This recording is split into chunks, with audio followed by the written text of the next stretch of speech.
a parábola do rico e do Lázaro. Vamos entender? Muito bem.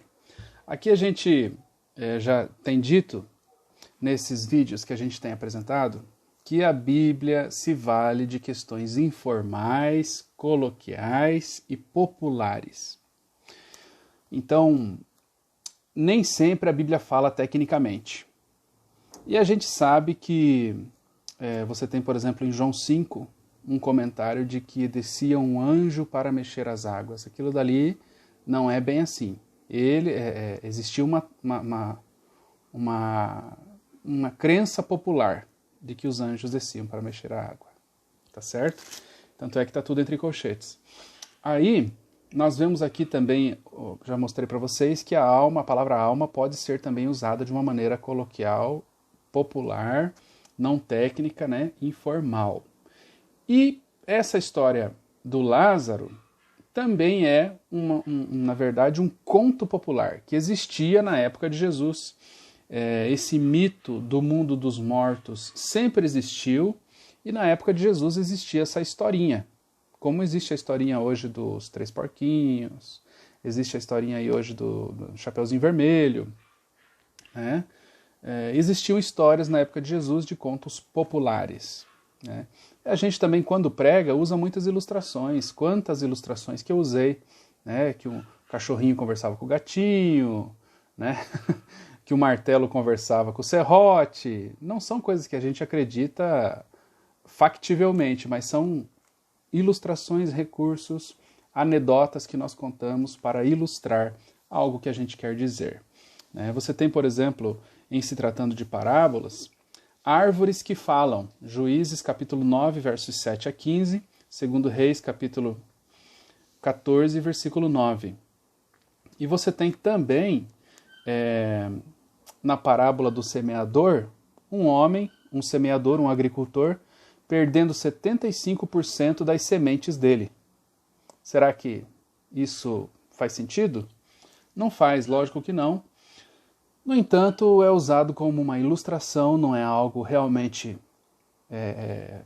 próprio, não é algo real, né?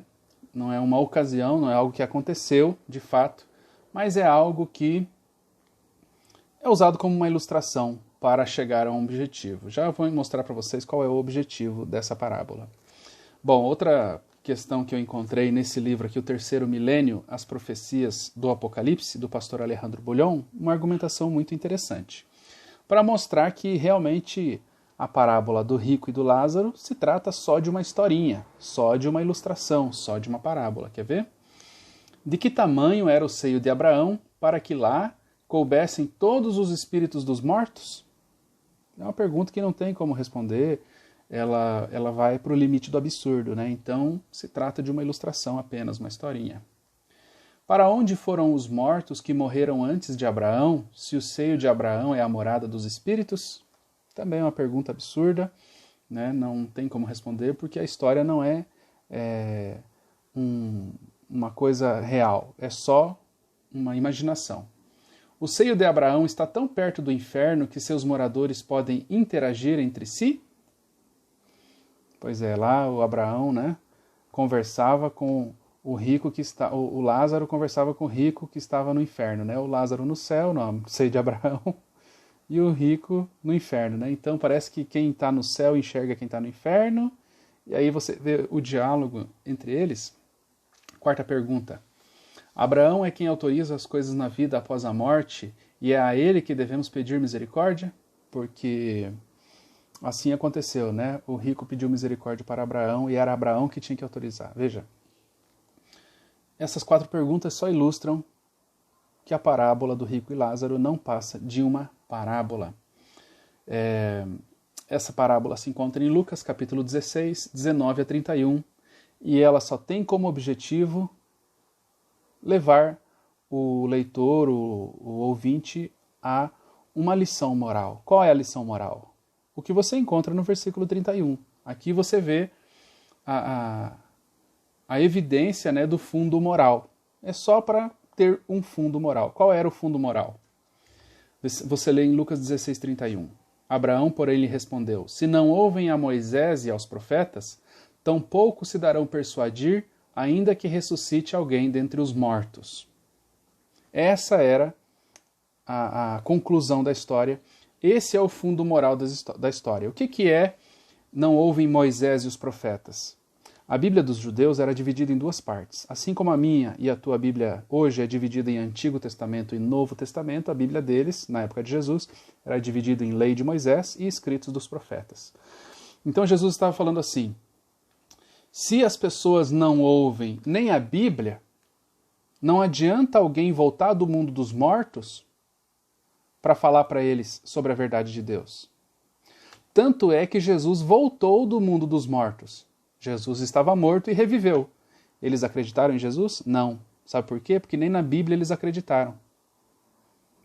Eles não acreditavam que a Bíblia estava falando acerca de Jesus.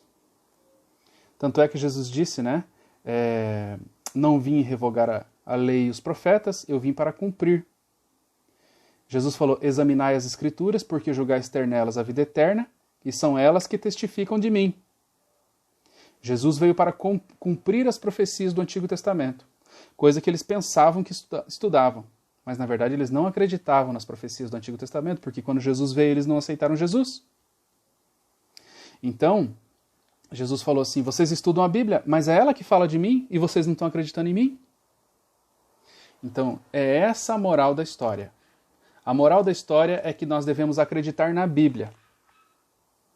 Porque se nós não acreditarmos na Bíblia, não acreditaremos nem se alguém vencer a morte e vier falar a palavra de Deus para nós. Que foi o caso dos judeus. Muitos deles não acreditaram na mensagem que Jesus trouxe, mesmo ele vencendo a morte e trazendo uma mensagem de Deus para eles.